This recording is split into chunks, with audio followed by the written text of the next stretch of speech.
am Nettie Shipley Haines. People knew me as a daughter, a student, an artist, a wife, a mother, and a widow. I must say that I felt like I had an exciting life. I was born in 1866 in Berlin, Wisconsin.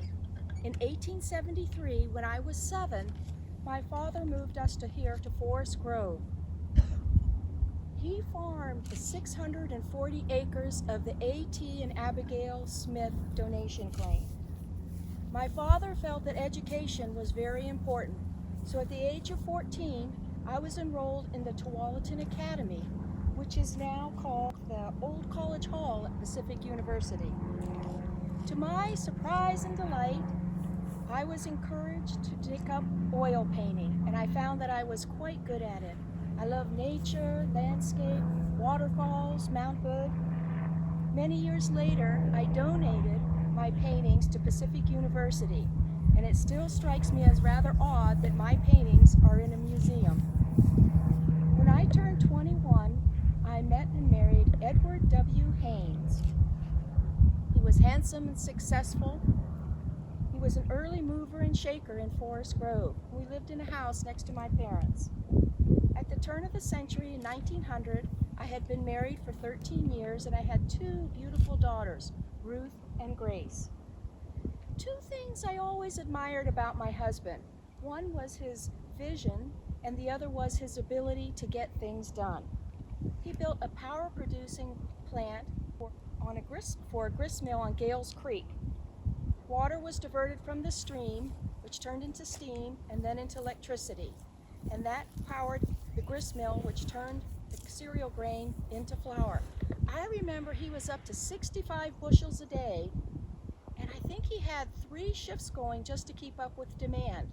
Over time, enough power was generated from that mill to supply electrical lighting for Banks, Cornelius, Forest Grove, Dilley, and Gaston. Then in 1903, he bought the Fanner Bank building and renamed it the Haines Bank.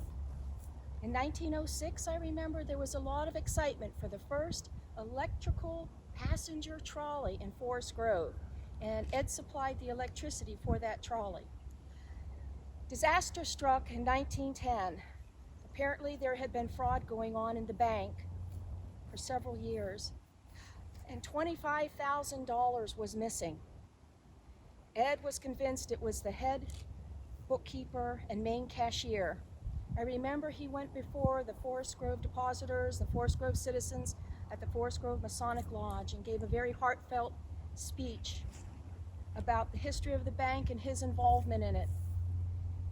Catastrophically, he only had $7.60 left in his pocket and only $2,000 left in the bank.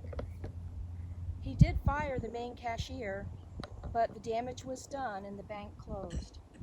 Ed was a Republican for many years. He was a senator in the party for many years. He served under 5 different governors. I sometimes heard him referred to as a wheeler dealer, but he certainly was the man to go to get things done. He was also on the board of the 2 most influential institutions in Forest Grove at that time, which was Pacific University and the Congregational Church. I remember getting clean water to Forest Grove was a problem. Gales Creek failed in order to provide drinking water. So Ed came up with the idea to build a dam and a pipeline from Clear Creek.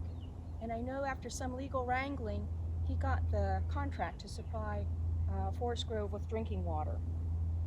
In 1910, Ed sold his powerhouse on the Tualatin for $60,000, and he took $45,000 of that and built a brand new 3-story brick building. Yep, he was back in the banking business. Forest Grove had its first Forest Grove National Bank. I think some of you may know of it. I think there's a restaurant there called Biscuitology. Perhaps some of you have been there. Ed died in 1936, and I died 4 years later at the age of 74. I came of age during a time when many of the older generation were still original pioneers to Oregon. I saw the introduction of electrical lights, electrical trolleys, the motor car, and then later the telephone. My husband was an ambitious and visionary man who accomplished many things. I had 2 beautiful daughters, and I was able to paint. I became an artist. I had heartbreak, but I would say I had a full and exciting life. And I'm glad that my final resting place is here back in Forest Grove. Thank you for coming this afternoon, and thank you for listening to my story.